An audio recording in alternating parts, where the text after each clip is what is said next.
3 nœuds de soie. Pas de sang, pas d'armes, mais un homme a disparu. Bienvenue sur Minuit Mystère, je suis votre hôte Elliot. Nous construisons quelque chose de spécial ici. Laissez un commentaire et dites-moi d'où vous écoutez.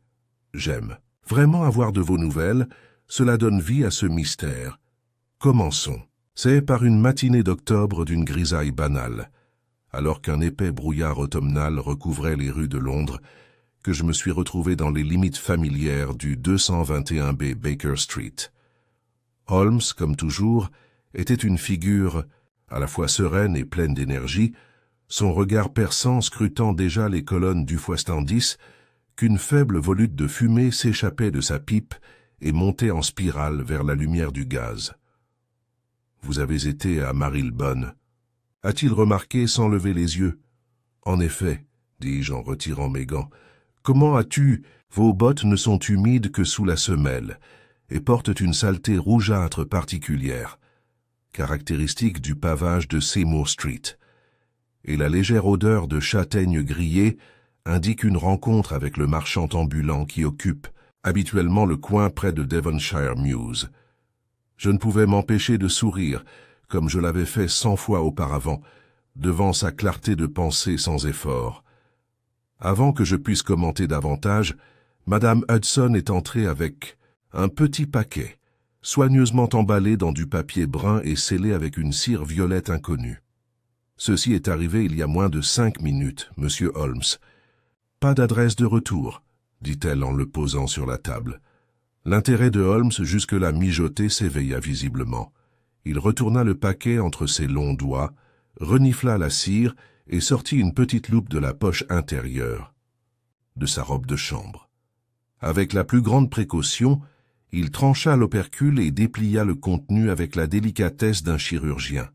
À l'intérieur se trouvait un morceau de tissu de lin brut, enroulé autour d'un curieux trio de nœuds, de soie, un cramoisi, un bleu marine et un or pâle. Chaque nœud, de la taille d'une noix environ, était tissé serré et visiblement l'œuvre de mains expertes. Aucun mot n'accompagnait le colis. Holmes resta silencieux pendant quelques instants.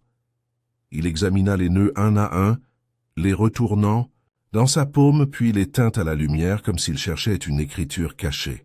« Un message curieux », murmura-t-il enfin. Pas d'encre, pas de menace, juste la soie et le savoir-faire. Il me jeta alors un regard amusé, une lueur imperceptible dans ses yeux gris. « Qu'en penses-tu, Watson ?» J'ai pris les nœuds et les ai retournés. Ils sont clairement faits main, peut-être des souvenirs, décoratifs ou symboliques. Symboliques, assurément, répondit-il en se levant et en se dirigeant vers la fenêtre. La soie est d'excellente qualité. Originaire de Chine, à en juger par le tissage et la brillance. Difficile à trouver sauf chez un marchand spécialisé ou à importer directement. Et le nouage, regardez bien, il n'est pas simplement décoratif. Il prit le cramoisi et dénoua délicatement sa boucle extérieure, révélant un motif complexe en dessous. C'est un changement de casserole-nœud, symbole chinois d'éternité, souvent utilisé lors des cérémonies officielles, notamment funéraires. Il brandit le deuxième. Ce nœud marine, je crois que c'est un nœud de marin, peut-être un nœud de carrick, un symbole d'engagement ou d'accord. Et celui en or, demandai-je. Holmes l'étudia plus longuement que tout le reste, puis secoua la tête. Je n'en suis pas encore certain, mais je suis convaincu que l'expéditeur souhaite nous faire comprendre un message codé dans sa séquence. À ce moment-là, des pas se firent entendre dans l'escalier, et bientôt l'inspecteur Lestrade entra dans la pièce, le front plissé plus profondément que d'habitude. « Holmes, » dit-il sans préambule, « je viens directement de Portland Place. Il y a eu une affaire assez étrange, et je pense qu'elle pourrait vous intéresser. » Holmes lui fit signe de s'asseoir. « Parle librement, Lestrade. Qu'est-ce qui ne va pas ?»« Un gentleman, Sir Reginald Fawcett, a été retrouvé mort dans son salon tôt ce matin. Aucun signe d'effraction, aucune blessure, aucun poison décelable par le médecin de garde. Mais voilà le hic. Sur la cheminée, soigneusement disposée à côté de la carafe de Porto, se trouvaient 3 nœuds de soie. Mes yeux se sont dirigés vers la table, où se trouvaient désormais nos 3 nœuds. Étaient-ils de couleur similaire demanda Holmes en attrapant déjà son chapeau. Exactement pareil. Rouge, bleu marine et or. Je les aurais pris pour une décoration bizarre si la scène n'était pas si étrange. Alors je crois que nous sommes convoqués, Lestrade. Venez, Watson, nous devons rendre hommage à feu Sir Reginald. Nous avons hélé un fiacre et avons traversé rapidement les rues embrumées de Londres. Holmes restait silencieux, son regard perçant le brouillard par la fenêtre. Je voyais les rouages tourner derrière lui. Calcul, connexion, anticipation. Portland Place était bordée de demeures majestueuses, et celle de Sir Reginald Fawcett ne faisait pas exception. Nous fûmes conduits à l'intérieur par un majordome, lugubre et trouvâmes le salon exactement tel que Lestrade l'avait décrit. Sir Reginald était assis, presque sereinement dans son fauteuil, une main posée sur l'accoudoir, l'autre sur ses genoux. Ses yeux étaient clos et son expression était calme. Seul ce calme surnaturel trahissait la vérité. Holmes ne s'approcha pas du corps dans un premier temps. Il examina plutôt l'espace environnant. L'âtre, les fenêtres, le buffet. Il ne toucha à rien, mais observa tout avec cette précision d'aigle qui m'était si familière. Enfin, il se tourna vers la cheminée. Les nœuds étaient alignés, exactement comme nous les avions reçus. « Dr. Wainwright, dit Holmes en saluant le médecin traitant qui se tenait à proximité, quelle est la cause du décès ?» Le vieil homme parut perturbé. « C'est tout à fait ça, monsieur Holmes. Je ne peux déterminer aucune cause, aucun traumatisme, aucune substance toxique détectée sur la langue ou dans la laine. Le cœur s'est tout simplement arrêté. » Holmes hocha la tête, sans surprise. Il se tourna vers Lestrade et s'adressa à lui. « Dites-moi, Sir Reginald avait-il des ennemis ?» Lestrade secoua la tête. « Aucun, à notre connaissance. C'était un homme discret, officier de marine à la retraite, héritier du domaine, familial, veuf. Aucun vice connu. » Le regard de Holmes se tourna vers les étagères. « Était-il gaucher ?»« Je crois que oui, » dit Lestrade. « Pourquoi ?» Holmes sourit faiblement. « Alors, Watson, vous comprenez pourquoi la position de son verre est importante. » Je suivis son regard. Le verre de vin sur la table d'appoint était droite de la chaise. Holmes s'agenouilla près de la carafe et souleva le bouchon. « Pas touché, » murmura-t-il. Et pourtant la position était erronée. Le décor était planté. Il se leva, époussetant, la poussière invisible de ses genoux. « Il y a plus que ce qu'il paraît, » a déclaré Holmes. « Les nœuds ne sont pas seulement un message, c'est un avertissement, ou peut-être une signature. » Il se tourna vers le majordome. « Dites-moi, est-ce qu'on a livré quelque chose à la maison ces 2 derniers jours? Quelque chose d'inhabituel ?» L'homme fronça les sourcils. « Oui, monsieur, un colis est arrivé hier soir. Je l'ai déposé dans le salon, mais Sir Reginald m'a interdit de l'ouvrir. Il a dit que c'était une curiosité de Shanghai. » Holmes se tourna brusquement vers Lestrade. « Faites retrouver le colis. Watson, examinez les nœuds une fois de plus. Ne regardez pas ce qu'ils sont, mais où MS enverrait, et pourquoi. » J'ai alors ressenti un frisson. Non pas à cause du brouillard extérieur, mais à cause du sentiment que nous venions d'entrer dans un jeu qui avait commencé bien avant la réception de ce colis sur Baker Street. Holmes s'avança vers le foyer, regardant les braises silencieuses. « Et ainsi commence le dénouement. » murmura-t-il comme pour lui-même. Le trajet en taxi jusqu'à Baker Street fut plongé dans un silence pensif. Holmes, enfoncé au fond du fiacre, était immobile comme une statue, ses doigts gantés repliés sous son menton et son regard fixé bien au-delà de la lumière crépitante des lampadaires de la ville baignée de brouillard. Je connaissais bien cette posture. C'était la carapace visible d'une tempête en marche, son esprit explorant les variables, pesant le mobile contre la méthode, le symbolisme contre les circonstances. « Que penses-tu des nœuds maintenant, Holmes ?» demandai-je enfin, rompant le long silence. Il remua, mais son regard resta lointain. « Un chiffre, Watson, pas au sens ordinaire du terme peut-être, mais symbolique, rituel. Le choix des couleurs, la disposition, même la construction, tout cela choisi avec soin. Et vous avez entendu le majordome. Le colis venait de Shanghai. Vous croyez que l'origine est authentique? Que le colis provienne de Shanghai ou qu'il prétende simplement l'être, la référence est délibérée. Le nœud Panchang, le nœud cramoisi, est particulièrement révélateur. Symbole d'éternité, certes, mais aussi de captivité et de lien dans certaines traditions mystiques orientales. Combinez-le avec le nœud de Carrick, un nœud de marin, et le troisième que je soupçonne maintenant d'être une variante du nœud mystique ou nœud sans fin utilisé dans l'iconographie chinoise. Les implications ne sont guère rassurantes. Mais quel message véhicule-t-il? Ai-je insisté. Cela, mon cher Watson, reste une énigme, mais je commence à soupçonner que nous avons affaire à quelque chose de bien plus ancien que les crimes de ce siècle. Quelque chose qui trouve ses racines dans des sociétés secrètes ou des pactes maritimes. De retour à Baker Street, Holmes refusa le thé et fit les 100 pas devant le feu, sortant plusieurs volumes de sa bibliothèque. Parmi eux se trouvaient des textes en mandarin, d'obscurs codes maritimes et des traités sur les anciens symboles asiatiques. Je savais qu'il valait mieux ne pas l'interrompre dans un tel état de fugue. Je repris donc mes notes sur les événements de la matinée, notant chaque détail des nœuds, de la mort étrange de Sir Reginald et des premières déductions de Holmes. Après presque une heure, Holmes referma un livre et leva les yeux avec une étincelle de révélation dans les yeux. « Watson, vous souvenez-vous de l'affaire du capitaine des docks cantonais, celui avec le faux seau de jade ?» J'ai hoché la tête. « Oui, il y a 3 ans. Le seau était un faux utilisé pour faire chanter un marchand. Vous avez dit que cela faisait partie d'un plan plus vaste. » Exactement. Et le marchand en question, Linz, a été retrouvé. Mort 2 mois plus tard, le corps couvert d'un nœud cramoisi. L'affaire n'a jamais été résolue. Scotland Yard a écarté la thèse de violence liées au gang. Mais je crois que nous avons maintenant le fil conducteur.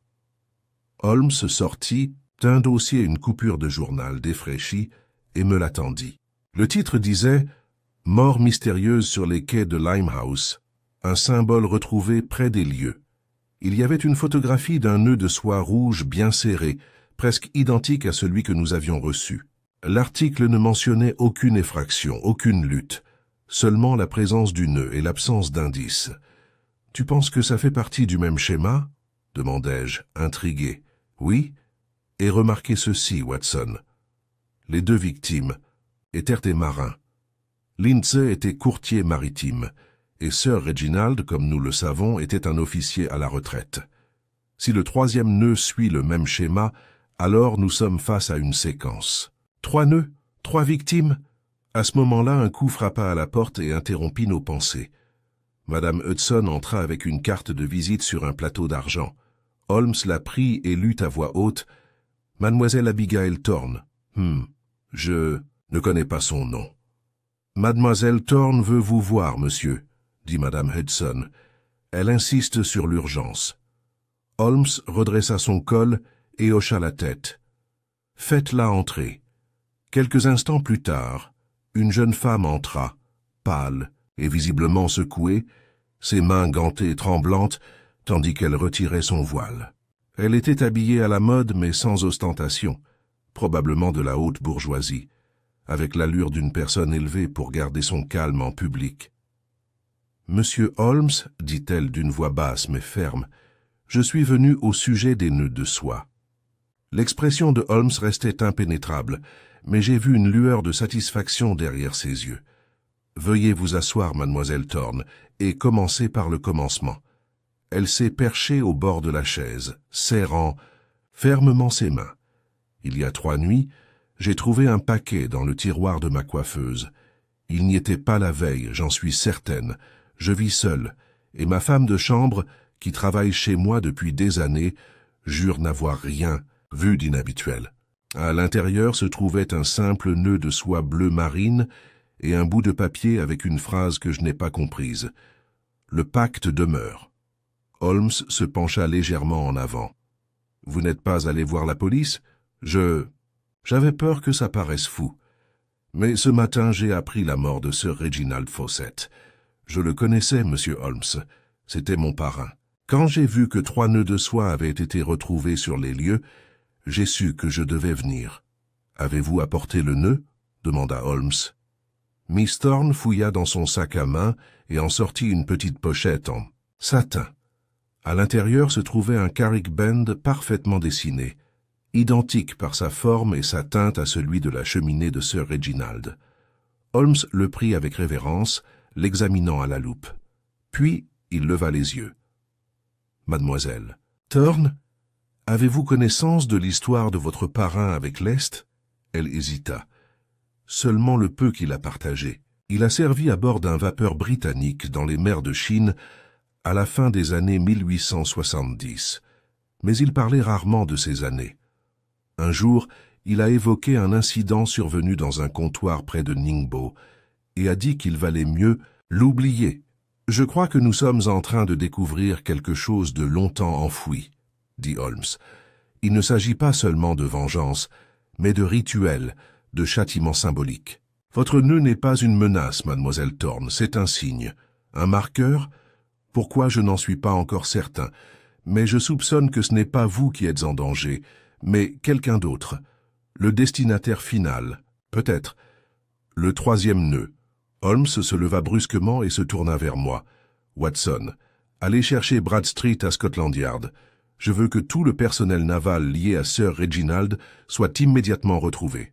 En particulier ceux dont les états de service sont près de Shanghai, Canton ou Hong Kong. Incluez les dockers, les charpentiers de marine, tous ceux qui ont servi à ses côtés dans les années 1870. « Et moi ?» demanda Miss Thorne. « Mademoiselle Thorne, restez vigilante. Si vous recevez quoi que ce soit d'autre, quoi que ce soit, contactez-moi immédiatement. » Elle hocha la tête, toujours pâle mais résolue. En partant, Holmes retourna au feu, où les 3 nœuds d'origine reposèrent désormais dans un silence solennel. Il les réarrangea côte à côte. 3 nœuds, 3 hommes, un pacte scellé, il y a longtemps dans un port oublié, qui se défait nœud par nœud au cœur de Londres. Il m'a regardé. Nous sommes dans une course contre la montre, Watson, et le nœud final, je le crains, n'a pas encore été noué. Il était tard dans l'après-midi lorsque je suis retourné à Baker Street, après avoir accédé à la demande de Holmes de m'entretenir avec l'inspecteur Bradstreet de Scotland Yard. L'inspecteur, toujours prêt à aider Holmes, ne serait-ce que pour éviter d'être devancé plus tard, avait accepté d'ouvrir les archives navales. Une recherche était déjà en cours pour retrouver toutes les listes d'équipage et les rapports de mission des navires opérant en mer de Chine dans les années 1870, en particulier ceux qui comprenaient Sir Reginald Fawcett et tout autre sujet, britannique résidant actuellement à Londres ou dans les environs. En montant l'escalier, j'entendis le violon de Holmes sur le palier, un morceau lent et contemplatif, flottant en notes mineures comme le dernier soupir d'un fantôme. Il cessa brusquement dès que je franchis le seuil. « Ah, Watson !» dit-il en posant soigneusement l'instrument sur la cheminée. « J'imagine que Bradstreet a été obligeant. Il l'était, et une liste est en cours d'élaboration. Nous devrions avoir les premiers résultats demain matin. » Holmes hocha la tête et fit de nouveau les 100 pas. « Bien. Le temps est peut-être notre adversaire le plus insaisissable dans cette affaire. » Il désigna le fauteuil en face du sien. « Pendant votre absence, j'ai reçu une autre visite, dont le nom, je crois, vous intéressera. Il m'a tendu une carte de visite. Je l'ai lue à voix haute. Monsieur Oswald Penbury, maître de quai, chantier naval de Limehouse, anciennement de la Assam Belle. » Holmes hocha gravement la tête. Il prétend avoir reçu un nœud. Je me suis penché en avant. Le 3e? En effet, ni par la poste ni par colis, mais déposé sur le rebord de la fenêtre de son bureau ce matin, un nœud de soie dorée, identique au dernier de notre collection. Il est donc le 3e personnage de la séquence. Holmes marqua une pause. Je crois qu'il pourrait en faire partie, ou du moins qu'il en ferait partie. Mais son attitude, Watson, était empreinte d'une évasion nerveuse. Il craignait quelque chose, certes, mais ne voulait pas, ou ne pouvait pas, tout révéler. Holmes se leva et récupéra un carnet sur son bureau. Selon M. Penbury, il a servi comme premier officier à bord du Assam Belle, un navire marchand à vapeur qui faisait le commerce d'opium et de textiles le long de la côte chinoise, à la fin des années 1870. Lui, Sir Reginald et un troisième homme, le capitaine Nathaniel Rigby, se sont un jour retrouvés au centre de ce qu'il a qualifié d'incident regrettable. Holmes tourna une page et me la tendit. « Tiens, il a dessiné ça. » J'ai regardé un simple triangle, chaque point portant un nom, Fawcett, Penbury, Rigby, et au centre un symbole dessiné à l'encre, un nœud stylisé, enroulé et bouclé sans début ni fin. « Le pacte », dit Holmes à voix basse. Il l'appelait le pacte. Je fronçai les sourcils. Un serment privé, peut-être, ou un secret contraignant concernant des actes commis à l'étranger. Penbury n'a pas voulu confirmer, mais il a prononcé la phrase reçue par Mademoiselle Thorne. « Le pacte demeure ». Cela a un côté cérémoniel, voire judiciaire. Croyez-vous que Rigby soit le prochain? Oui. La séquence est trop précise. Pour être une coïncidence. Fawcett mort, Penbury marqué et Rigby inconnu.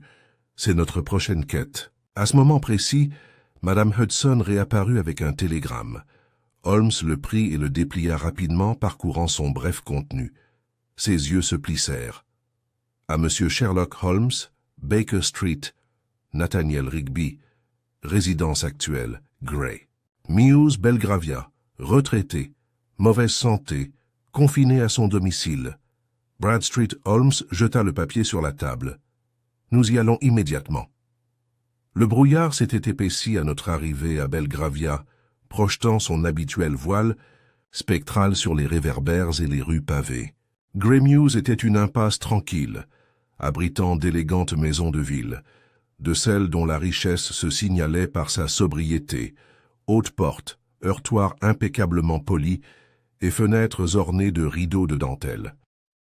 La résidence de Rigby au numéro 4 était particulièrement sombre. La peinture s'écaillait, les fenêtres étaient sombres. Holmes se frappa fermement. Après un long silence, une femme de ménage répondit. Son visage ridé et méfiant nous observait d'un œil circonspect. « Nous sommes venus voir le capitaine Nathaniel Rigby », a déclaré Holmes. La femme fronça les sourcils. « Il ne va pas bien, monsieur.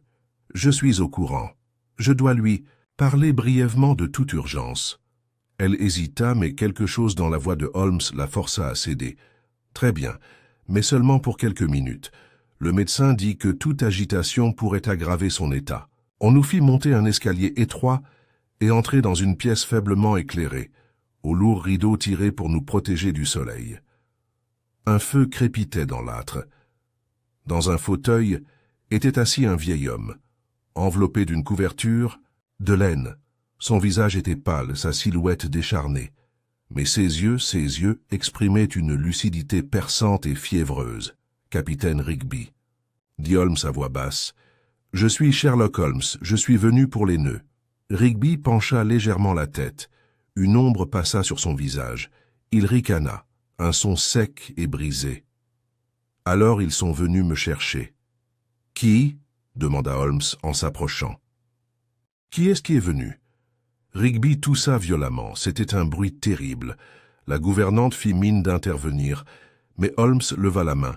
« Ils ont dit que ça finirait avec les nœuds, » murmura Rigby. « Un pour chacun.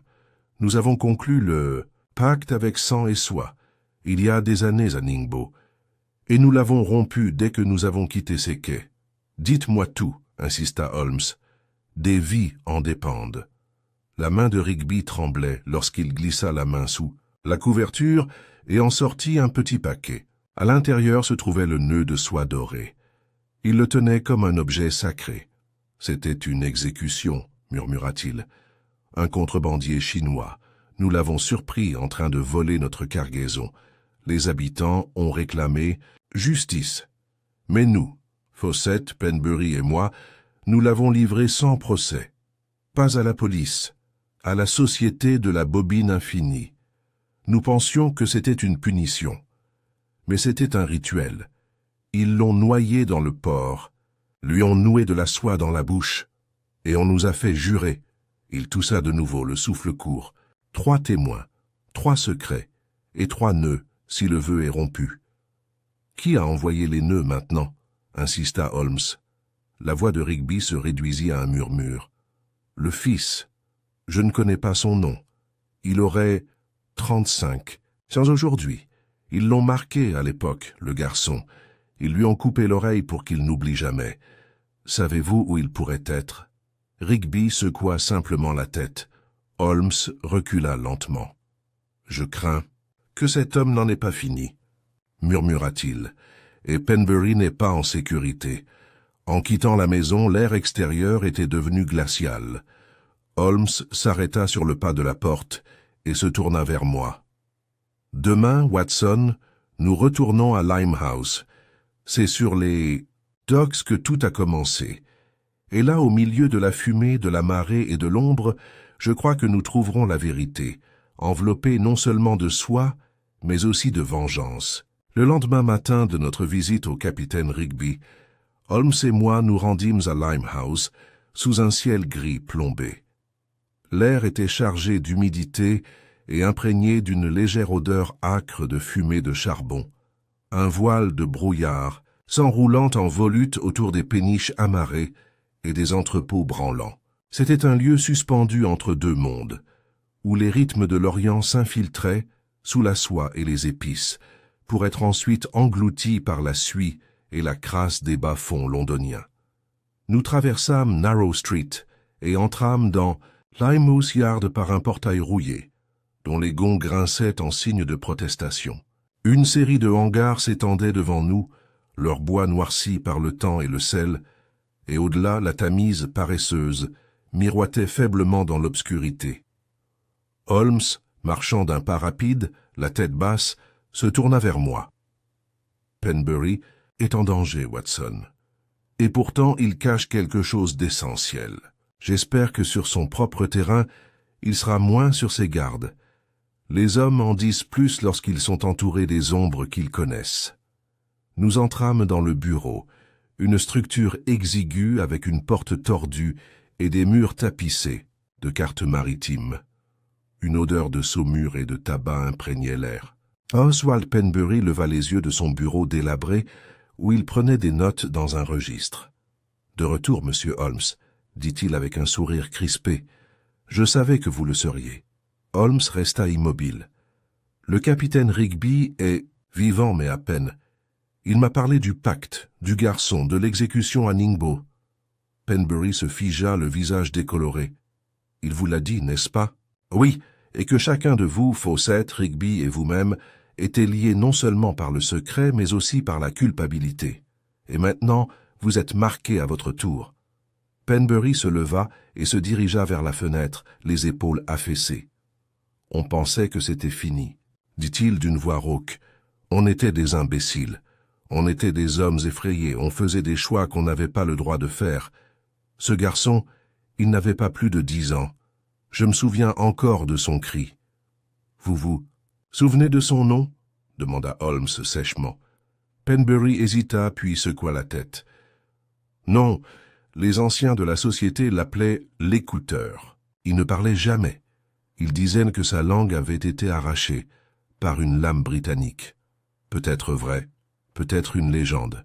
Et cette société, la Bobine sans fin, une confrérie secrète, marchands, contrebandiers, bourreaux, leur justice n'est pas limitée par le temps. » Holmes hocha lentement la tête. « Vous étiez tous prévenus, et les nœuds ne sont pas seulement un signe de vengeance, ce sont des symboles cérémoniels, marquant le compte à rebours. Toi, Penbury, tu es le seul à pouvoir encore marcher librement. Cela fait de toi le plus utile et le plus vulnérable. » Penbury se raidit. « Tu crois que je suis le prochain? »« J'en suis certain, » répondit Holmes. « Vous devez nous laisser vous protéger. » À cet instant, un sifflement strident retentit à l'extérieur, le coup de klaxon d'un docker. Penbury se raidit et se dirigea rapidement vers la fenêtre. « Il s'est passé quelque chose, » murmura-t-il. Nous le suivîmes dans le froid sur un sentier glissant menant au quai. Un groupe d'ouvriers s'était rassemblé près du pied d'une pile de caisses. Holmes se fraya un chemin jusqu'au premier rang. À côté d'un tonneau brisé, gisait le corps d'un homme, contorsionné et trempé. Ses vêtements étaient impeccables, incongrus dans ce milieu industriel, et dans une main bouclée et trempée, tenait un fil de soie doré familier. « Watson, » le dit Holmes sèchement, « occupe-toi de lui. » Je m'agenouillai cherchant un pouls. « Vivant, » murmurai-je. « À peine. Il a été frappé et laissé pour mort. » Il serrait la soie dans sa main, comme si elle avait été posée là. Holmes s'accroupit à côté de moi, son expression était impassible. « Pas Penbury, » dis-je en regardant de plus près, mais habillé de son manteau. Holmes hocha la tête d'un air sombre. « Un leurre. Nous avons fait entrer l'homme et l'avons installé sur un lit de camp. C'était un jeune docker d'environ 25 ans, blessé à la tête et respirant faiblement. » Penbury le regarda stupéfait. « C'est Willard, c'est mon commis. Je lui ai prêté mon manteau ce matin pour une livraison. Il a dit qu'il avait froid. » Le regard de Holmes était glacial. « Ce qui veut dire qu'ils sont venus te chercher et qu'ils ont raté leur cible. Tu étais la cible visée. » Il se tourna vers moi. « Watson, reste ici et occupe-toi du commis. Je dois remonter cette piste tant qu'elle est encore chaude. » Avant que je puisse protester, Holmes avait disparu dans le brouillard. Les heures passèrent lentement. Je fis ce que je pus pour le jeune Willard, lui appliquant des bandages et lui administrant un stimulant de ma valise. Il resta inconscient, mais son état était stable. Penbury marchait comme un homme pris au piège dans un navire en perdition. Lorsque Holmes revint peu après-midi, son manteau était humide et ses bottes recouvertes de limon de la rivière. « Eh bien ?» demandai-je. Il s'assit et sortit une enveloppe tachée d'eau. À l'intérieur se trouvait un mot plié, écrit d'une écriture étrangère précise. 3 pour 3. Pourtant, il en reste un pour parler. Le silence n'est pas encore rompu. Où as-tu trouvé ça? Ai-je demandé. Épinglé sous le tonneau brisé à côté du commis, dit Holmes. Délibérément placé, à moitié caché, et regardez le seau. Il me tendit le coin taché de cire. L'impression était faible mais indéniable. Un nœud torsadé, entrelacé sans commencement ni fin. Holmes joignit les doigts. Il, notre adversaire, était là. Il voulait tuer Penbury. Il a pris le commis pour lui. Lorsqu'il s'est rendu compte de son erreur, il a disparu dans le brouillard du fleuve. Mais il a laissé ce message, et je crois qu'il confirme ce que Rigby craignait. Lequel est? Ce n'est pas une simple vengeance, Watson, c'est un procès, un règlement de compte. Une voix longtemps réduite au silence s'exprime par des actes de violence symbolique. Vous avez dit « il ». Sommes-nous certains qu'il s'agit d'un seul homme? Je le crois. Un enfant devenu bourreau, marqué par le passé, éduqué par la douleur. Ce n'est pas le travail d'une organisation, Watson. C'est trop personnel, trop prudent. Une main noue ses nœuds, un esprit orchestre chaque acte. Et j'ai l'intention de faire sortir cet esprit de l'ombre. Penbury resta silencieux, la voix tremblante. « Que faisons-nous » Holmes le fixa d'un regard inflexible. « On vous fabrique un appât. » La couleur quitta le visage de Penbury. Holmes se tourna vers moi. « Ce soir, Watson, nous organisons une mascarade. Penbury dormira sous surveillance, policière loin d'ici.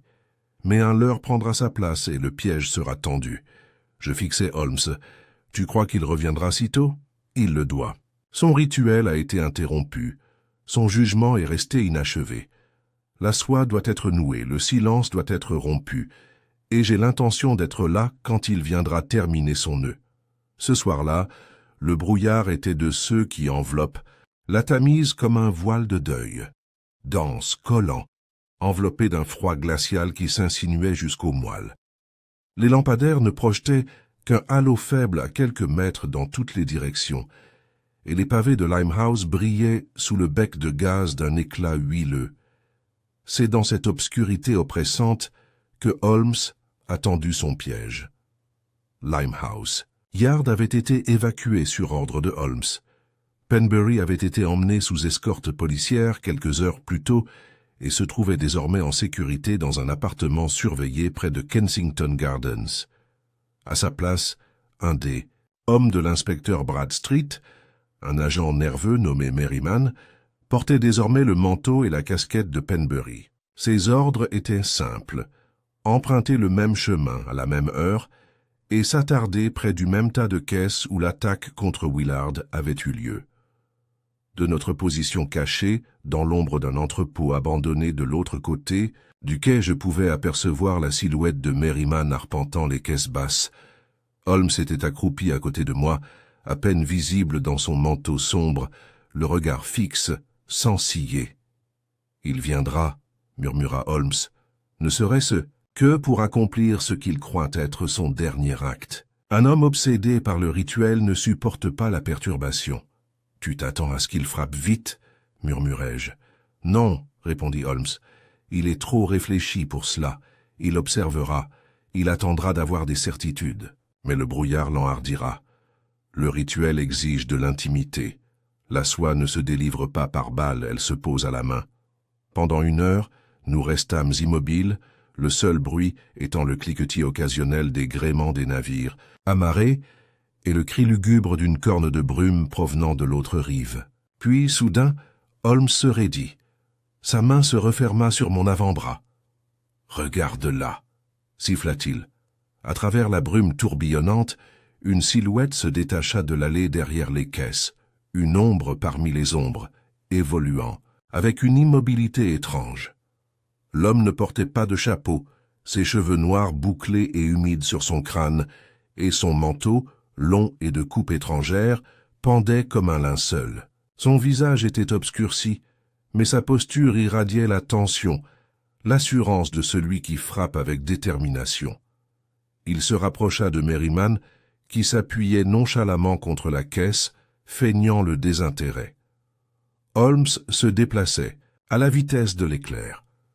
Dans un mouvement flou, il sortit de sa couverture et traversa silencieusement le quai. Je le suivis aussitôt, pistolet au poing. L'homme venait à peine de fouiller dans son manteau, peut-être pour un nœud de soie, peut-être pour quelque chose de pire, que Holmes bondit, le projetant en arrière dans la pile de caisses. La pile s'écroula, éparpillant bois et cordes. L'homme s'extirpa, agile comme un chat, et se releva précipitamment, fonçant vers la rivière. « Arrêtez-le » criai-je. Merriman se jeta sur lui, mais le manqua, et la silhouette fonça vers le bord du quai où la brume engloutissait l'eau en tourbillon opaque. Holmes, jamais rapide mais toujours calculateur, décrivit un large arc de cercle, cherchant à intercepter. Puis un cri retentit, un cri aigu et guttural d'origine étrangère, et l'homme disparut. Disparu, Holmes atteignit le bord du quai et s'arrêta net, regardant en bas. Je le rejoignis, essoufflé. « Est-ce qu'il a sauté ?»« Je n'ai pas sauté, » murmura Holmes, « mais je suis descendu. » Une longueur de corde pendait mollement au bord, se balançant doucement. « Il avait tout planifié, » dit Holmes avec amertume, « une issue de secours toute prête. Il a observé, attendu, et quand la situation a changé, il a disparu. » Nous sommes restés un moment dans un silence frustré, le seul bruit étant celui du clapotis de la rivière contre la pierre. « C'était lui ?» demandai-je. « Le garçon de Ningbo ?» Holmes récupéra quelque chose par terre, à côté des caisses, un nœud de soie humide, de couleur or pâle. « Il est venu pour placer ceci, » dit Holmes, « pour compléter la trinité. Il croyait que l'homme qui l'approchait était Penbury. Si nous avions été plus lents, nous sommes retournés à l'entrepôt où Bradstreet interrogeait maintenant Merriman et organisait une recherche plus large. Je veux que chaque sortie de ce tronçon de rivière soit surveillée, aboya-t-il, et qu'un homme soit placé sur chaque bateau qui a bougé depuis l'aube. Holmes lui tendit le nœud de soie. Il l'a laissé, peut-être intentionnellement. Bradstreet l'examina avec méfiance. « Tu penses toujours que c'est personnel ? Je sais que c'est le cas. Un rituel chargé d'histoire, un pacte brisé dans le sang et désormais exaucé par des symboles. Nous le retrouverons. » Holmes ne dit rien. De retour à Baker Street plus tard dans la soirée, Holmes reprit ses pas, les mains jointes dans le dos. Le charbon de la cheminée sifflait et crépitait, projetant des ombres agitées. « Tu es troublé, dis-je. »« Oui, » répondit Holmes, « parce que nous avons raté quelque chose. Il a toujours une longueur d'avance non seulement par ruse, mais parce qu'il connaît le schéma. Il créait le modèle. » Il s'arrêta. « Watson, où gardez-vous vos notes sur l'affaire ?»« Linz ?» J'ouvris mon cahier et en sortis la section correspondante. Holmes s'en saisit et la feuilleta rapidement. Puis il marqua une pause. « Tiens, le fils de Linz, le garçon qui a assisté à l'exécution. Je me souviens que nous pensions qu'il avait survécu, même si son nom n'a jamais été révélé. »« Exact, » ai-je dit. Les rapports le disaient muet. Un orphelin des rues. Le consulat chinois a refusé toute coopération. Et où a-t-il été vu pour la dernière fois? J'ai relu le passage. Dans une école missionnaire, Saint Dunstan pour orphelins de marins, dans l'East End. Holmes se redressa, les yeux brillants. C'est ça, c'est la clé. Watson, je dois vous demander de vous préparer. Nous partirons à l'aube. À Saint Dunstan. Oui, répondit Holmes d'un ton sombre, car si le garçon a survécu, il n'a pas seulement vécu, il a été façonné. Nourri dans le silence, forgé dans la mémoire, et maintenant, 25 ans plus tard, il revient pour compléter un cycle que lui seul comprend. Il se tourna vers le feu, regardant les flammes dévorer le charbon. Un nœud reste indénoué, Watson, une vérité non dite, et j'ai l'intention de l'entendre de la bouche d'un homme autrefois réduit au silence par la justice de notre empire. C'était peu après l'aube lorsque nous avons quitté Baker Street dans un taxi de location, la ville encore enveloppée du silence feutré qui précède l'effervescence. Holmes resta inhabituellement silencieux tout au long du trajet, ses traits se crispant dans une expression sévère que j'avais fini par reconnaître non pas comme de l'irritation, mais comme une profonde concentration. Il ne se contentait pas de résoudre un mystère, il naviguait dans un labyrinthe moral, jonché des fantômes de l'Empire et des conséquences de choix longtemps enfouis. Notre destination, la mission Saint Dunstan pour les orphelins de marins, se trouvait à l'est de Londres, là où la ville abandonne sa grandeur à la crasse du commerce et où l'odeur de la mer imprègne chaque souffle. L'orphelinat, haut de 3 étages, était un étroit bâtiment en briques noircies par la suie, niché entre une quincaillerie condamnée et une ruelle si étroite que la lumière du soleil atteignait rarement ses pavés. Une enseigne défraîchie, portant le nom de la mission, se balançait doucement sur des gonds rouillés au-dessus de la porte. Holmes frappa vivement. Après un silence, une femme vêtue d'un châle gris ouvrit la porte. Elle avait la 60aine, et son visage était marqué davantage par la compassion que par le temps. « Bonjour », dit Holmes en s'inclinant. « Nous recherchons les dossiers d'un ancien pupille de cet établissement, un jeune Chinois admis vers 1879 ou 1880, muet, peut-être défiguré, peut-être à l'oreille droite. » La femme cligna des yeux, surprise. « Vous parlez de Petit Chen. »« Vraiment ?» Les yeux de Holmes s'illuminèrent. C'était son nom. Nous n'avons jamais su son nom complet. Il est arrivé seul, après un incendie dans le port. Il ne disait pas un mot. Mais il est resté avec nous 6 ans. Un enfant brillant, croyez-moi, toujours à lire, dessiner, observer. « On observe, » répéta Holmes. « Cela correspond à ce que nous savons. »« Alors tu l'as trouvé ?» demanda-t-elle, avec espoir. « Pas encore. » Et répondit Holmes. « Mais nous y sommes presque. Auriez-vous des affaires à lui, des dessins, des écrits, quelque chose qu'il a laissé derrière lui ?» La femme hésita, puis nous fit signe d'entrer. « Venez donc. Le bureau du révérend pourrait bien contenir quelque chose. » Nous la suivîmes dans un couloir sombre, bordé de portraits de bienfaiteurs, puis dans un petit bureau poussiéreux et imprégné d'une odeur d'âge. Elle fouilla dans un tiroir et en sortit enfin un mince dossier ficelé. « La plupart des enfants ne laissent rien derrière eux, » dit-elle doucement. « Mais lui, il a laissé ça sur son lit la nuit où il a disparu. » Holmes dénoua la ficelle avec précaution et déplia le contenu sur un bureau. À l'intérieur se trouvaient plusieurs dessins, des esquisses à l'encre sur papier cassant. Chacun était extraordinairement détaillé, dessiné avec des lignes nettes et précises. L'un représentait une scène portuaire, un autre un navire en flammes, mais le plus frappant était un triptyque, 3 visages d'hommes, rendus avec une précision troublante, leurs traits durs et rongés par la culpabilité. Sous chacun d'eux se trouvait un nœud légèrement colorié au crayon, cramoisi, bleu marine et or. « Ma parole, murmurai-je. Holmes, c'est Fawcett, et Penbury. Le troisième doit être Rigby. » Holmes hocha lentement la tête. Le garçon ne se contentait pas d'observer. Il se souvenait. Il cataloguait. Il construisait un rituel à partir de son traumatisme. Il y avait un dernier dessin, plus abstrait que les autres. Il représentait un cercle, entouré de boucles, s'enroulant en spirale vers le vide. Autour de lui se trouvaient des symboles. Une dague, un navire, un seau brisé. Holmes l'examina avec intensité. Ce n'est pas une simple œuvre d'art. C'est une confession, une prophétie. Il a juré qu'il survivrait au silence. Il se tourna vers la femme. « Savez-vous où il est allé après être parti d'ici ?»« Non. »« Nous avons essayé de le retrouver, » dit-elle tristement. Le révérend a même écrit aux autorités portuaires, mais il avait disparu. Certains pensaient qu'il avait pris la mer. Holmes resta silencieux un instant, puis la remercia avec une grâce sincère. Nous retournâmes au taxi, le dossier de dessin sur les genoux de Holmes. Alors que nous retournions vers le centre de Londres, Holmes déroula à nouveau le triptyque, étudiant les nœuds sous chaque visage. « Watson, » dit-il lentement, « ce n'est pas seulement symbolique. L'ordre des nœuds, les couleurs, sont des indices. Des indices. Oui, réfléchissez à ceci.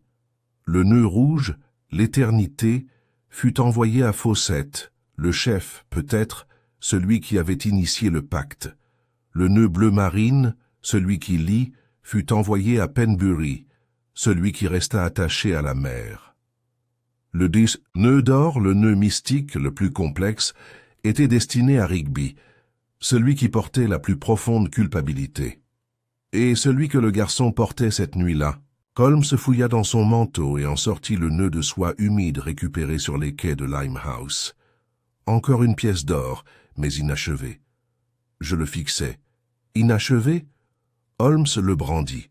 Regardez le tissage. Une boucle est volontairement lâche. Elle n'est pas terminée. Il a été interrompu, il n'a pas terminé sa cérémonie. Et quand il le fera, l'expression de Holmes se durcit.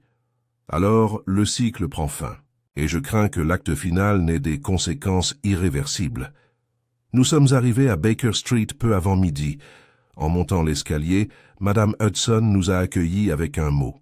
« L'inspecteur Bradstreet vous a laissé ceci, monsieur. » Holmes, il a dit que c'était urgent. Holmes l'a déchiré, l'a lu une fois et me l'a lancé. Corps retrouvé dans la cave d'un entrepôt abandonné de Shadwell Wharf. Présence d'un nœud de soie. Pas Penbury, homme inconnu, environ 35 ans. Origine asiatique possible. Oreille gauche marquée. Veuillez vous présenter immédiatement. Bradstreet. J'ai levé les yeux, le cœur serré. C'est impossible. Holmes attrapait déjà son manteau. Il nous envoie un message où il met en scène sa propre mort. Tu crois que c'est lui? Je crois que c'est possible. Ou quelqu'un l'a voulu, apparaître comme lui. Quoi qu'il en soit, nous devons voir le corps. En moins d'1 heure, nous étions sous les poutres noires de l'entrepôt en question. La cave était humide et froide, éclairée seulement par une lanterne. Le corps gisait sur une dalle, partiellement recouverte. Bradstreet a retiré le drap. L'homme était jeune, aux cheveux noirs, le visage serein dans la mort. Une fine cicatrice courait le long de sa mâchoire, et son oreille droite était déchiquetée, mutilée depuis longtemps. Holmes se pencha et examina le nœud de soie sur la poitrine de l'homme. C'était un nœud mystique en or parfaitement noué. « C'est lui, n'est-ce pas ?» demanda Bradstreet. « Celui que tu poursuivais. » Holmes resta silencieux. Puis il ouvrit la main du mort et en sortit un morceau de papier qu'il serrait à l'intérieur. Sur celui-ci, écrit en caractères anglais soignés, se trouvèrent les mots suivants. Le silence prend fin lorsque le nœud est brisé. Holmes se leva lentement. Non, ce n'est pas une fin, c'est une diversion. Alors il est toujours en vie? Demandai-je. Holmes hocha la tête d'un air sombre. Oui, et je crois que le nœud final n'est pas destiné à Penbury. Il est destiné à nous. Le ciel londonien s'était assombri lorsque Holmes et moi sommes retournés à Baker Street, bien que le soleil ne soit pas encore couché. Un épais nuage s'étendait bas et oppressant sur les toits, reflétant l'humeur qui obscurcissait désormais le visage sévère de Holmes. Les événements de l'entrepôt de Shadwell n'avaient pas apporté de solution. Ils avaient approfondi l'énigme. Un corps, un rituel forgé, et une note finale qui murmurait non pas la fin, mais la continuation. Holmes était assis près de l'âtre, la faible lueur des braises projetant des ombres sur son visage.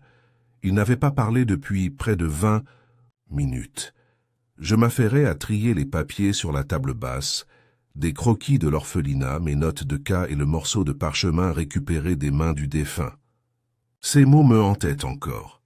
Le silence prend fin lorsque le nœud est brisé. Finalement, Holmes bougea. « Watson, » dit-il lentement, « que savons-nous des leurs ?» J'ai levé les yeux. En stratégie militaire, dans le comportement humain, a-t-il précisé, un leurre n'est pas seulement une diversion, c'est une performance, c'est du théâtre. On crée une diversion pour détourner l'attention. Et quelle plus grande diversion que sa propre mort apparente. « Tu crois toujours que l'homme de Shadwell n'était pas notre proie ?» demandai-je. « Je crois que c'était un homme soigneusement choisi pour lui ressembler, » répondit Holmes. Sa mort a été mise en scène avec une précision exquise. L'oreille marquée exactement comme on nous l'avait demandé. Le nœud parfaitement noué, laissé comme une carte de visite. Et le mot « Watson ».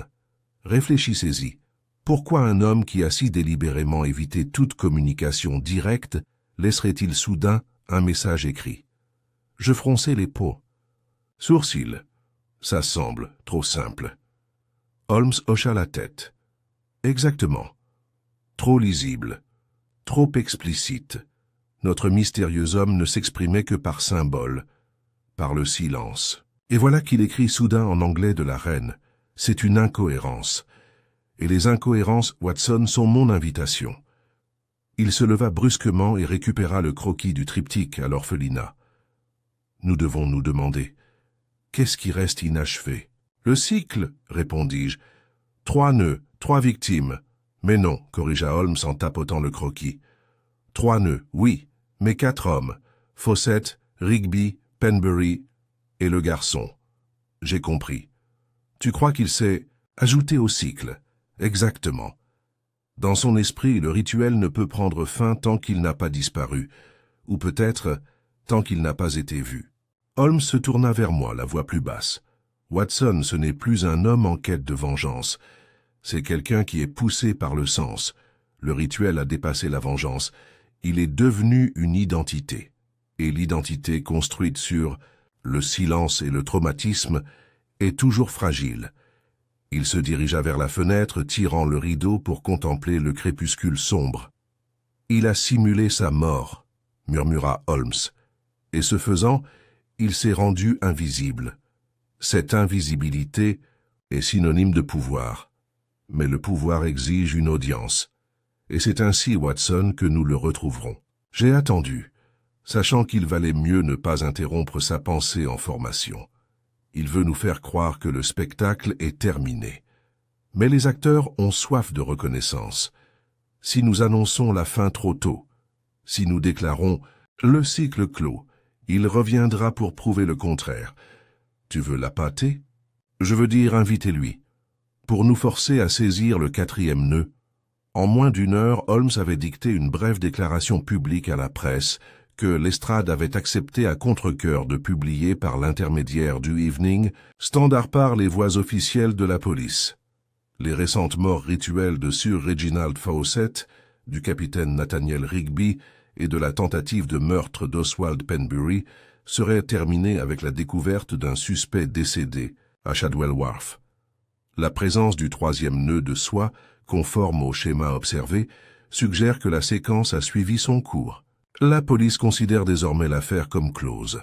Dans l'attente de confirmation définitive, Holmes lut l'avis imprimé à haute voix ce soir-là, sa voix dégoulinant d'une satisfaction tranquille.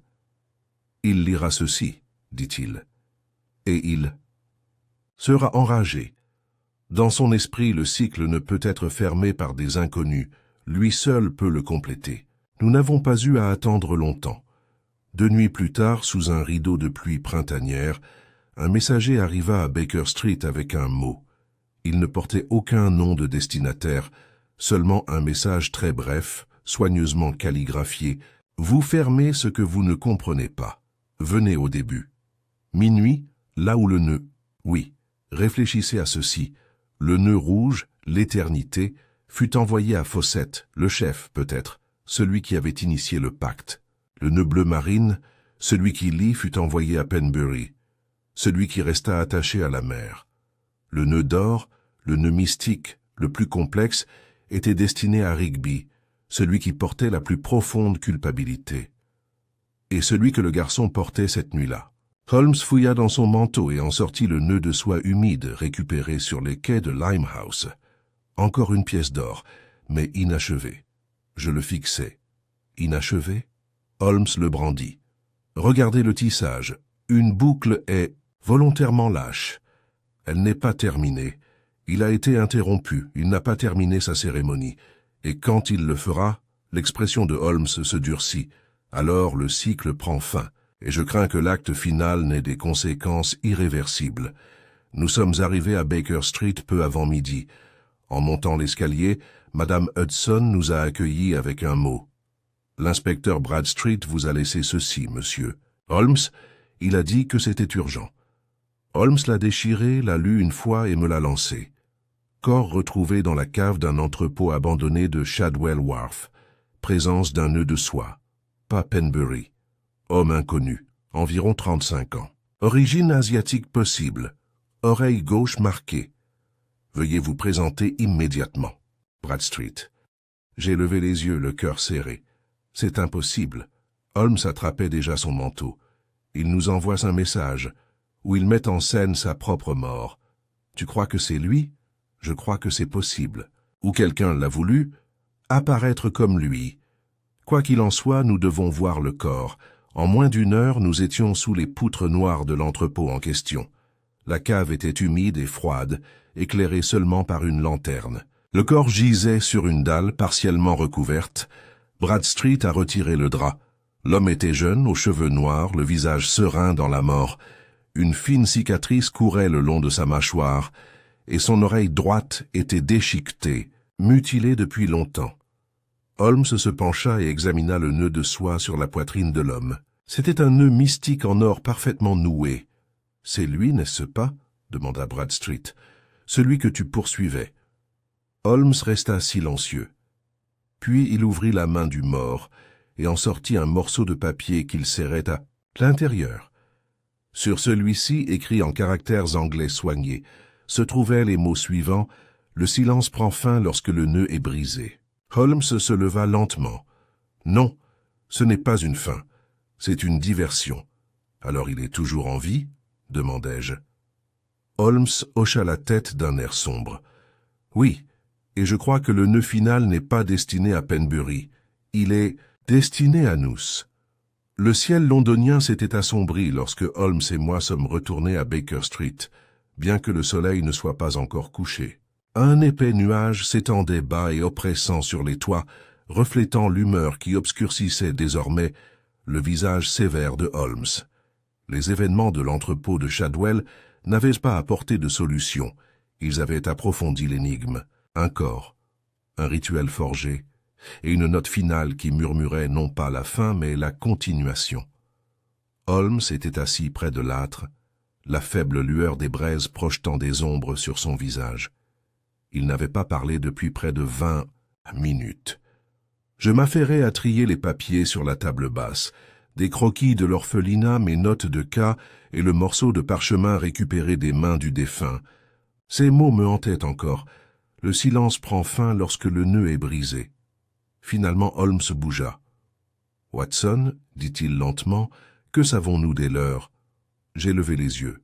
« En stratégie militaire, dans le comportement. »« Qu'humain, a-t-il précisé. Un leurre n'est pas seulement une diversion, c'est une performance. C'est du théâtre. On crée une diversion pour détourner l'attention. Et quelle plus grande diversion que sa propre mort apparente. Tu crois toujours que l'homme de Shadwell n'était pas notre proie ? Demandai-je. Je crois que c'était un homme soigneusement choisi pour lui ressembler, répondit Holmes. Sa mort a été mise en scène avec une précision exquise.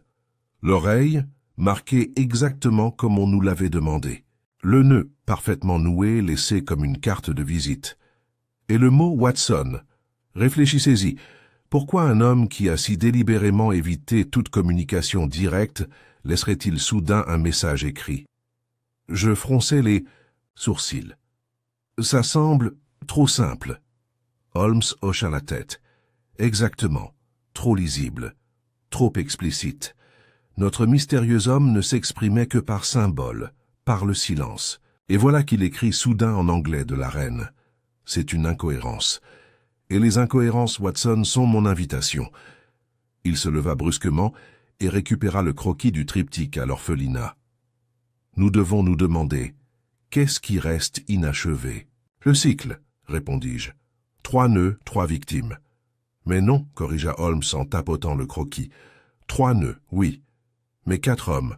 Fawcett, Rigby, Penbury et le garçon. J'ai compris. Tu crois qu'il s'est ajouté au cycle? Exactement. Dans son esprit, le rituel ne peut prendre fin tant qu'il n'a pas disparu, ou peut-être tant qu'il n'a pas été vu. Holmes se tourna vers moi, la voix plus basse. Watson, ce n'est plus un homme en quête de vengeance. C'est quelqu'un qui est poussé par le sens. Le rituel a dépassé la vengeance. Il est devenu une identité. Et l'identité construite sur le silence et le traumatisme est toujours fragile. Il se dirigea vers la fenêtre, tirant le rideau pour contempler le crépuscule sombre. « Il a simulé sa mort, » murmura Holmes, « et ce faisant, il s'est rendu invisible. Cette invisibilité est synonyme de pouvoir. Mais le pouvoir exige une audience, et c'est ainsi, Watson, que nous le retrouverons. J'ai attendu, sachant qu'il valait mieux ne pas interrompre sa pensée en formation. Il veut nous faire croire que le spectacle est terminé. Mais les acteurs ont soif de reconnaissance. Si nous annonçons la fin trop tôt, si nous déclarons « le cycle clos », il reviendra pour prouver le contraire. Tu veux l'appâter? Je veux dire invitez-lui, pour nous forcer à saisir le 4e nœud. En moins d'1 heure, Holmes avait dicté une brève déclaration publique à la presse que l'estrade avait accepté à contre-cœur de publier par l'intermédiaire du Evening, standard par les voix officielles de la police. Les récentes morts rituelles de Sir Reginald Fawcett, du capitaine Nathaniel Rigby et de la tentative de meurtre d'Oswald Penbury seraient terminées avec la découverte d'un suspect décédé, à Shadwell Wharf. La présence du 3e nœud de soie, conforme au schéma observé, suggère que la séquence a suivi son cours. La police considère désormais l'affaire comme close. Dans l'attente de confirmation définitive, Holmes lut l'avis imprimé à haute voix ce soir-là, sa voix dégoulinant d'une satisfaction tranquille. « Il lira ceci, dit-il, et il sera enragé. Dans son esprit, le cycle ne peut être fermé par des inconnus. Lui seul peut le compléter. A été noué. Sous les mots un seau de cire, la bobine sans fin indubitable. Les yeux de Holmes brillaient de triomphe. Il nous a invités à témoigner de sa vérité.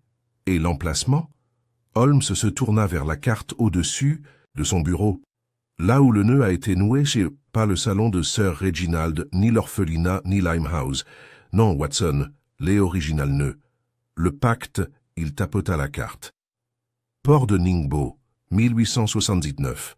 Poste maritime britannique, aujourd'hui hors service. Mais les bureaux londoniens de l'ancienne bourse des marchands de Ningbo sont toujours là. J'ai cligné des yeux. Tu parles de l'entrepôt abandonné près de Threadneedle Lane? Exactement. Il n'a pas fonctionné depuis des décennies. Mais c'était autrefois la plaque tournante britannique du commerce de l'opium via la côte chinoise. Je parie qu'il y est retourné, sur le lieu symbolique de la trahison. Il était presque minuit lorsque Holmes et moi arrivâmes devant le bâtiment abandonné, imposant édifice de pierre taché de suie, coincé entre des banques modernes, tel un vestige d'une époque révolue. La façade portait la gravure décolorée de l'ancienne compagnie maritime, dont les lettres étaient à moitié usées par le temps Enme & Co., exportation d'Extrême-Orient. À l'intérieur, une épaisse odeur de moisie et de poussière flottait. Holmes, muni d'une lanterne, nous guida à travers un couloir de bureaux vides et de sols jonchés de papier jusqu'à un hall haut de plafond. Et là, sous les poutres, se trouvait une table. Dessus, un 4e nœud. C'était différent des autres, plus lâches. Légèrement démêlé, sa boucle ouverte comme une question attendant une réponse. Et à côté, une chaise, vide. Holmes avança lentement. Il ne toucha pas le nœud. Il s'assit sur la chaise opposée et parla à voix haute, dans le silence. « Tu n'es pas un fantôme, » dit-il doucement. « Tu es un témoin. » Je me tenais derrière lui, le cœur battant. « Vous cherchez à achever quelque chose, » poursuivit Holmes, « à enterrer ce qui a été accompli. Mais un nœud qui nous lie tous nous lie aussi. » Silence. Puis à peine un souffle, des pas. De la cage d'escalier ombragée, une silhouette émergea. Il était mince, drapé dans une cape sombre trempée par la pluie. Son visage était étroit, et sous son œil gauche, une légère cicatrice s'étirait vers le bas. Mais ce qui m'a le plus frappé, ce n'était pas la blessure, mais les yeux. Ils étaient incroyablement calmes. Il ne dit rien, s'approcha simplement de la table et se tint devant le nœud ouvert. « Vous nous avez invités ici, » dit Holmes doucement, « pour finir votre histoire. » L'homme regarda Holmes, puis moi, et d'un mouvement délicat comme un souffle, il fouilla dans son manteau et en sortit un petit morceau de papier. Il l'a placé à côté du nœud. Puis, sans un mot, il se retourna et disparut à nouveau dans l'ombre. Holmes déplia le papier. Il ne contenait que 6 mots. Tous les nœuds sont dénoués. La vérité est dite. Il expira lentement. « C'est fait, » dit-il. Mais moi, en regardant le tourbillon des ombres là où l'homme était allé, je ne pouvais m'empêcher de me demander, avons-nous résolu le mystère, ou avons-nous simplement été témoins de son acte final? Bien qu'il fût largement minuit passé lorsque nous quittâmes la bourse abandonnée de Ningbo, Holmes n'était pas prêt à rentrer. La bruine froide s'était transformée en pluie battante, les réverbères projetant des halos flous sur les pavés luisants de Threadneedle Lane.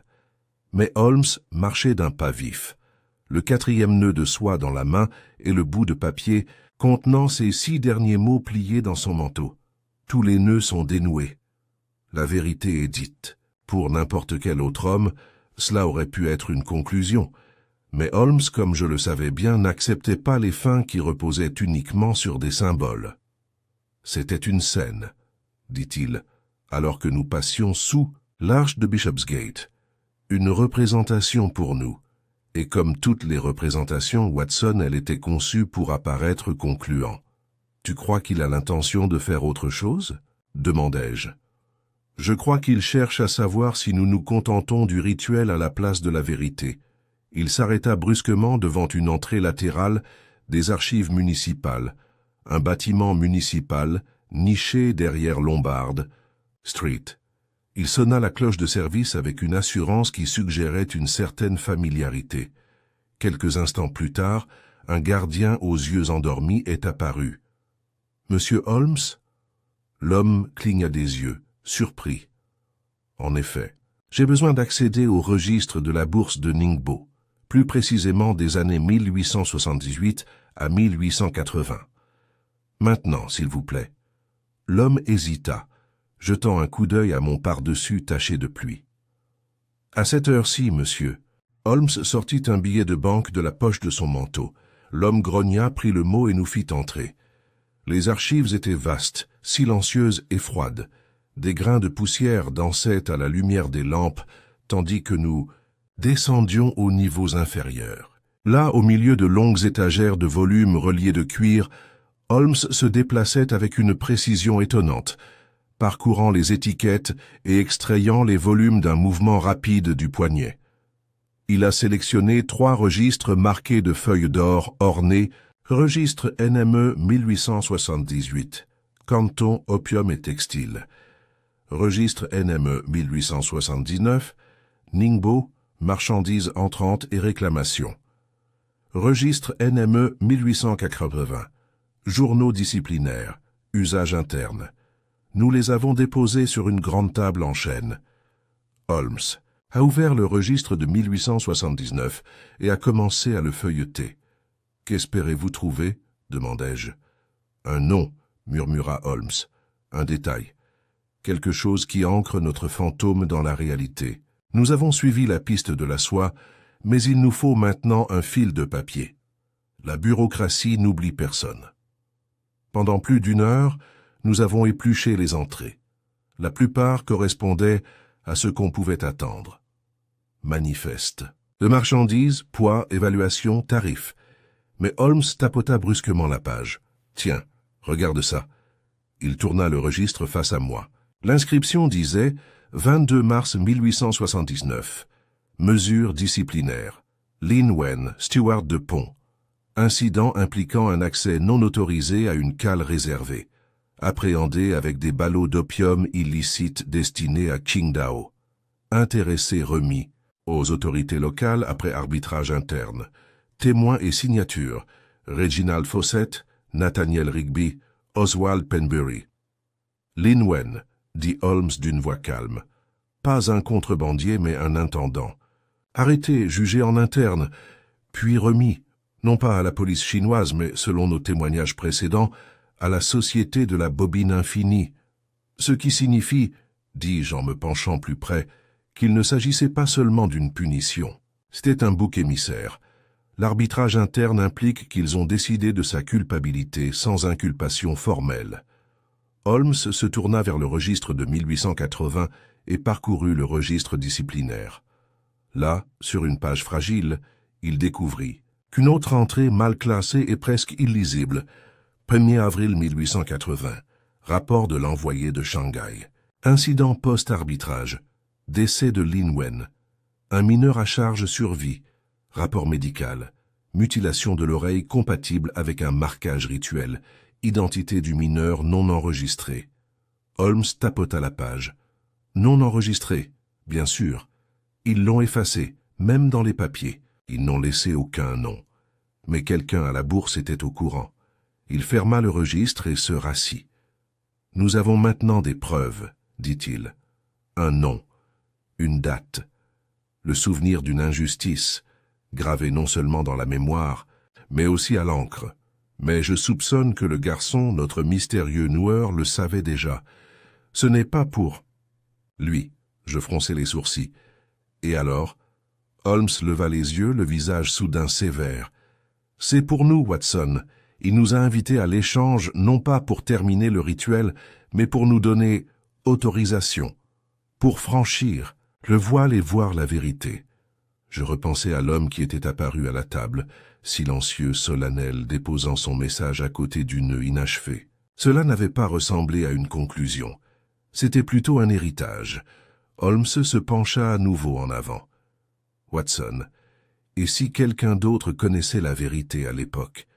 Quelqu'un qui a remis en question la décision, qui a tenté de l'empêcher? Tu veux dire Penbury? Non, il était complice, quoique plein de regrets. Je veux dire quelqu'un de moins visible, quelqu'un qui restait dans l'ombre. Peut-être quelqu'un de la société elle-même, sympathisé. Nous ne dîmes rien pendant quelques secondes. Le silence des archives nous entourait profondément. Puis Holmes se leva. Il n'y a qu'une seule façon de le savoir. À midi, nous étions de retour à Limehouse. Holmes avait télégraphié à Bradstreet, demandant des informations sur d'anciens membres de la bourse de Ningbo résidant encore à Londres. L'inspecteur nous a retrouvés au bureau du dépôt. « Un seul nom », dit-il en tendant un bout de papier à Holmes. « Un employé du nom de George Toller. Il a pris une retraite pour cause de maladie en 1885. Il habite au-dessus d'une librairie à Whitechapel. Holmes hocha la tête. Alors, il faut aller voir Monsieur Toller. Je soupçonne qu'il détient une page qui n'était pas censée être classée. La boutique du libraire était exiguë et emplie de l'odeur de moisi des pages jaunies. À l'étage, nous avons trouvé George Toller, un homme d'un certain âge, à la vue déclinante, mais à la mémoire intacte. Holmes nous a présentés et nous a expliqué la raison de notre visite. Toller resta assis en silence, les mains jointes sur ses genoux, puis tendit la main vers un coffre cabossé près de sa chaise. Il en sortit un mince journal, la couverture défraîchie, les pages lignées d'une écriture élégante. « Je l'ai gardé », dit-il simplement. « Je n'étais pas censé le faire, mais je l'ai fait. » Holmes ouvrit le journal. À l'intérieur se trouvaient des pages de notes, retranscrites de réunions internes, d'audiences disciplinaires et de confessions informelles. Mais une entrée ressortait particulièrement. Avril 1881, malaise règne parmi les hommes. Le garçon qui observait, l'enfant muet de Lin Wen, a été envoyé à la mission par quelqu'un qui a payé le recteur à titre privé. Son parrain? OP, pourquoi? Culpabilité, protection? Peut-être les deux, le garçon fixe trop. Un jour, il parlera. Non pas avec des mots, mais avec jugement. Holmes a fermé le journal. OP, dit-il doucement. Oswald Penbury. Il a épargné le garçon. Il l'a protégé. Mais pourquoi le garçon ciblerait-il alors Penbury aux côtés des autres? Demandai-je, parce que la pitié n'efface pas la culpabilité. Il a été épargné, certes, mais pas sauvé. Son silence est resté, et ainsi, il a fait en sorte que ce silence soit un jour entendu. Holmes s'est levé. Maintenant, enfin, nous comprenons, non seulement ce qui s'est passé, mais aussi pourquoi il fallait nous le montrer. Alors que nous sortions dans Whitechapel Street, le soleil perçait enfin les nuages. Holmes se tourna vers l'est, vers Limehouse et les eaux au-delà. Les Saint-Étoile nœuds sont dénoués, Watson, mais le fil demeure, et dans ce fil peut-être réside la paix. Il était une heure passée lorsque nous retournâmes à Baker Street, et malgré le faible rayonnement du soleil par la fenêtre du salon, l'atmosphère demeurait imprégnée d'une paisible contemplation. Holmes était assis près de l'âtre, le journal de George Toller ouvert sur ses genoux, tandis que je m'affairais à mon bureau, compilant les dernières entrées de mon cahier de cas. Nous restâmes silencieux un moment. Le silence entre nous n'était pas tendu, mais empreint de recueillement, un silence qu'on retrouve dans le cloître d'une cathédrale après une dernière prière. Holmes, à sa manière, était parvenu à une sorte de conclusion. Et pourtant je sentais bien qu'il restait insatisfait. Il n'avait pas suscité de grands éloges pour cette affaire. Pas d'arrestation spectaculaire, pas de révélation au tribunal, pas d'aveu arraché sous la pression. Il n'y avait eu que 3 nœuds, puis un 4e, un rituel accompli, un homme à moitié entrevu puis disparu, une histoire redécouverte plutôt que réécrite, et pourtant, Holmes avait l'air inimitable de quelqu'un qui sent un fil, inachevé pendre au bord de la tapisserie. Finalement, j'ai rompu le silence. Crois-tu que nous le reverrons un jour? Holmes ne leva pas les yeux du journal. Non, dit-il simplement, et je ne crois pas qu'il souhaite être vu. Il tourna une page. Agir en silence, c'est rejeter les lois humaines, mais laisser derrière soi des symboles délibérés et déchiffrables. C'est un appel, non pas à la vengeance, mais à la compréhension. Et Penbury, demandai-je. Holmes mit le journal de côté. Penbury connaît désormais la vérité, ou plutôt suffisamment pour le hanter. C'est peut-être le nœud qu'il est contraint de porter. Comme si on l'appelait par son nom, on frappa à la porte. Un instant plus tard, Madame Hudson apparut, portant une enveloppe sur un petit plateau en argent. De la part de Monsieur Penbury, « Monsieur, dit-elle, livré par un jeune garçon avec un accent que je n'ai pas bien identifié. Il a dit que c'était urgent. » Holmes prit l'enveloppe, examina le cachet de cire, simple, sans symbole, et l'ouvrit. Il en lut le contenu 2 fois, puis me tendit le mot. Monsieur Holmes, Le garçon était là. Il n'a pas parlé. Il a laissé quelque chose sur mon bureau. Quand je suis revenu dans la pièce, il avait disparu. C'était un livre, le mien, venu des archives de la bourse. Je le croyais perdu. À l'intérieur, j'ai retrouvé l'écriture comptable originale, celle que j'avais omise. Le nom de son père, son propre nom. Il a laissé un dernier message, griffonné dans la marge. Le nœud que tu as gardé caché m'a lié le plus longtemps. Je crois qu'il a l'intention de quitter Londres, peut-être pour toujours. Je pensais que tu devrais le savoir. Penbury Holmes se leva et s'approcha. De la fenêtre. Dehors, la ville s'agitait sans qu'on s'en aperçoive. Des calèches s'entrechoquaient sur les pavés, des enfants filaient à travers la foule, la fumée des cheminées s'élevait comme un parchemin enroulé dans le ciel pâle. Il avait besoin que Penbury se souvienne, dit enfin Holmes. Non pas par malveillance, mais pour lui rappeler que la mémoire elle-même est une forme de justice. J'ai hoché la tête. Et le livre? Le nom de son père, répondit Holmes. Lin Wen. Et le sien, je suppose. Maintenant enregistré pour la première fois en anglais. Il s'est détourné de la fenêtre. Il reste une tâche à accomplir. Je regardais Holmes se diriger vers son bureau, prendre une petite boîte et l'ouvrir.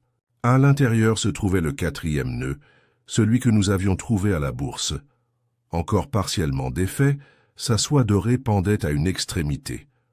Holmes le prit soigneusement dans ses mains. « Ce n'est pas fini, dit-il. »« Pas complètement. Il l'a laissé inachevé, volontairement. » Il s'assit à la table et travailla lentement, les doigts agiles. Avec une habileté qui trahissait la dureté du monde matériel, il reboucla le fil qui traînait, retournant le motif incomplet vers l'intérieur, le tissant sur lui-même jusqu'à ce que le nœud soit complet. Puis il le déposa sur un carré, de linge propre. « Voilà, dit-il, le cycle est bouclé. » J'observai le nœud, sa surface polie reflétant maintenant une douce lueur dans la lumière. Il semblait reposer non pas comme un signe de violence, mais comme un monument silencieux. Plus tard dans la journée, nous avons visité Scotland Yard. L'inspecteur Bradstreet nous a reçus avec le mélange d'irritation et d'admiration qui accompagnait souvent la présence de Holmes. « Des progrès, monsieur Holmes ?» demanda-t-il en nous faisant signe de nous asseoir. « Ce n'est qu'une conclusion, inspecteur, » répondit Holmes. « Une affaire que vous êtes libre de déclarer résolue, même si je soupçonne que la couronne n'en tirera pas grand intérêt. » Bradstreet grogna. Les journaux continuent de publier des articles sur les cultes rituels et la vengeance de l'opium. Ils peuvent publier ce qu'ils veulent, a déclaré Holmes. Mais comprenez bien ceci. Ce qui s'est passé n'était pas l'œuvre d'une société ou d'un syndicat, c'était le long écho d'un moment d'injustice, un souvenir qui a résonné à travers le temps. Il plaça le 4e nœud sur le bureau de Bradstreet. « Ceci, dit doucement Holmes, est le dernier message. » Bradstreet le regarda avec un malaise évident.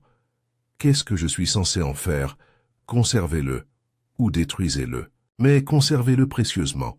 Ce n'est pas une preuve, c'est un témoignage. » Sur le trajet en taxi, j'ai senti que Holmes avait dit tout ce qu'il avait à dire sur le sujet. Pourtant, alors que nous retournions vers Baker Street, je n'ai pas pu résister à une dernière question. « As-tu pitié de lui ?» demandai-je. Ce garçon, devenu homme, qui a gardé le silence si longtemps? Holmes resta silencieux. Un long moment. Puis, « Non, dit-il, je ne le plains pas. » Je me suis tourné vers lui, surprise. Je respecte lui. Dans les jours qui suivirent, l'attention du public se tourna rapidement vers de nouveaux scandales et des crimes plus sordides, les meurtres rituels soyeux, comme les surnommèrent les journaux, disparurent sous les manchettes des bals mondains et des querelles parlementaires. Penbury démissionna de son poste, invoquant la maladie, et disparut dans l'ombre rurale. La mort de Rigby fut discrètement requalifiée d'accidentelle, et la nécrologie de Fawcett le décrivit comme un gentilhomme de la marine décoré pleuré à l'amirauté. Quant à Holmes, il a refusé tout crédit formel. Cette affaire n'a jamais figuré parmi ses plus grands triomphes. Elle est restée quelque temps inachevée dans mon dossier. J'ai hésité à la publier, non par doute, mais par respect. Certains mystères ne sont pas résolus, on les voit seulement. Des mois plus tard, Holmes et moi avons fait une promenade le long de la Tamise, le soleil couchant sur l'eau brune. Nous nous sommes arrêtés près d'une passerelle près de Limehouse, où un vieux marin lançait des miettes aux oiseaux. Holmes s'appuya contre la rambarde fixant le courant. « Vous êtes-vous déjà demandé » ? L'ai-je demandé ce qu'il est devenu ? Holmes ne répondit pas immédiatement. Finalement, il dit « Il n'a plus besoin de revenir, Watson. Les nœuds ont disparu. Et le silence, le vrai silence, n'est plus sa prison. » Il s'est tourné vers moi et pour une fois, j'ai cru voir une trace de mélancolie dans son expression. C'est peut-être sa paix. Ce soir-là, la brume s'abattait sur la Tamise, un voile délicat flottant à la surface du fleuve, tel un souvenir qui refuse de se poser. De notre point de vue sur la passerelle près de Limehouse, la ville semblait presque irréelle, ses cheminées adoucies par le brouillard, ses fenêtres pâles et dorées. Holmes se tenait à mes côtés, ses mains gantées posées sur la rambarde, le regard fixé sur les doux remous en contrebas. 3 mois s'étaient écoulés depuis que le dernier nœud de soie avait été déposé sur le bureau de Bradstreet. Pendant ce temps, l'affaire avait discrètement disparu du débat public, son étrangeté étant trop abstraite pour des journaux qui se nourrissaient de sang et de scandales. Il n'y avait eu ni procès, ni chronique triomphale saluant le génie de Sherlock Holmes. Au lieu de cela, on avait assisté à un déclin progressif dans l'oubli, comme si l'affaire elle-même résistait à la permanence. Et pourtant, Holmes s'en souvenait. Il s'en souvenait toujours. « Tu n'as plus parlé de lui depuis », ai-je remarqué à voix basse. « Ce n'était pas nécessaire », répondit Holmes, non sans gentillesse. « Il a disparu de son plein gré. C'est tout ce que j'avais espéré. Mais vous devez sûrement vous demander, dis-je, où est-il allé, s'il est vivant, si ce nœud se dénoue vraiment aussi facilement ?» Holmes resta silencieux un moment. Puis il dit, « Ce n'est pas le nœud qui me gêne, Watson. C'est le fil. » Je l'ai regardé. « Le fil? Oui. La vie qui le traverse. Chaque homme attaché à la soie était autrefois jeune, plein d'espoir. Fawcett, Rigby, Penbury, même Linwen. Chacun a fait un choix. Un instant, peut-être né de la peur, de l'orgueil ou de l'opportunisme, et le fil s'est rompu. Mais le garçon a rassemblé ses fils effilochés et les a tissés en quelque chose d'incassable. Il se redressa et se détourna de la rivière, ajustant le col de son manteau. « Il ne prononcera peut-être jamais un mot à voix haute, » murmura Holmes. Mais son histoire a été racontée. Elle est, à sa manière, plus complète que la plupart des procès que j'ai vus se conclure en salle d'audience. Alors que nous retournions à Baker Street, l'énergie de Holmes semblait curieusement apaisée. Pas épuisé, mais pensif, comme si un fragment de lui-même avait été lié au rituel auquel nous avions assisté et ne pouvait être entièrement récupéré. Plus tard dans la soirée, assis dans notre salon, j'ai ouvert mon journal et parcouru les pages que j'avais écrites depuis le début de l'affaire. 10 semaines d'entrée, de croquis de nœuds, de transcriptions de notes, de dessins de l'orphelinat. Chaque page était un fil conducteur, tissé avec soin au fil de notre quête de vérité. Holmes était profondément enfoncé dans son fauteuil, les jambes croisées, les doigts joints, sa pipe éteinte sur ses genoux. « Je ne vous ai jamais vu laisser un dossier non indexé, » dis-je en poussant le dossier fermé à côté de moi. « Vous ne lui avez même pas donné de nom. » Holmes leva les yeux. « Comment l'appelleriez-vous »« Le mystère des 3 nœuds de soie, » dis-je. Il esquissa un léger sourire. « Trop bien, c'est comme ça. » Holmes secoua doucement la tête. « C'était ce que nous l'avons vu, mais ce que nous n'avons pas vu était plus grand. » J'ai laissé le silence s'installer avant de demander « Que se passerait-il » ?« Alors, toi. » »« Appelle-le. » Il regarda vers le feu, où les braises brillaient comme de la soie enroulée dans l'ombre. « L'affaire du pacte brisé, » dit-il doucement. « Ou peut-être le silence qui parla. » J'ai hoché la tête, même si je savais que les pages porteraient toujours mon titre original. Pour le monde au-delà de 221b, un nœud était un symbole assez simple à comprendre. Ce qu'il délimitait était une autre histoire. Juste à ce moment-là, Madame Hudson entra avec un petit colis. « C'est arrivé par coursier privé, » dit-elle. « Pas d'adresse de retour. » Holmes le prit sans commentaire et le retourna dans ses mains. Il examina le papier, un fin parchemin de riz, et le nœud qui le maintenait fermé. C'était de la soie, mais pas du rouge, du bleu marine ou de l'or. C'était blanc. Avec précaution, il défaisit le nœud, révélant un seul objet à l'intérieur. Un lotus en papier plié, façonné avec une précision exquise. Holmes la retourna. Une fois, puis en ouvrit les pétales. À l'intérieur se trouvait une carte gravée en caractères chinois, puis en dessous, une simple inscription en anglais. Pour le détective qui écoute. Holmes resta assis un long moment. Puis il se leva et déposa le lotus sur la cheminée, à côté de ses instruments de chimie. « Pas d'adresse, » ai-je dit. « Pas d'autre message. »« Il n'y en a jamais, » répondit Holmes. « Seulement des symboles. Des symboles qui invitent l'attention à l'écoute. » Je me suis tenu à côté de lui et j'ai regardé la délicate fleur en papier, sa symétrie parfaite. « Tu crois qu'il nous surveille encore ? » « Pas regarder, » dit Holmes. « Témoigner. Il y a une différence. » Dans les semaines qui suivirent, la vie à Baker Street reprit son rythme habituel. Les affaires allaient et venaient. La mallette d'un banquier disparu, une veuve empoisonnée par son propre parfum, un noble dont la fortune avait disparu sous le plancher. Pourtant, Holmes était plus lent à les accepter. Il passait plus de temps aux archives, plus de soirées à relire de vieux journaux, plus d'heures à contempler la silhouette de la ville dans un silence contemplatif. Moi aussi, je me suis retrouvé à revisiter l'affaire, à réexaminer non seulement ce qui s'était passé, mais aussi comment cela s'était passé. Porté. L'ingéniosité méthodique, certes, les diversions, les signatures, le rituel, mais plus que tout cela, ce qui persistait, c'était l'émotion, la tristesse, le respect avec lequel un garçon sans voix avait construit son jugement. Un soir de mars, alors que je préparais mes notes pour une éventuelle publication, j'ai demandé à Holmes s'il souhaitait que l'histoire reste privée. Il y a bien réfléchi avant de répondre. « Non, » dit-il, « qu'on le lise, qu'on en voie le motif. Non pas parce qu'il glorifie la déduction, mais parce qu'il honore la mémoire. » J'ai donc écrit le dernier chapitre.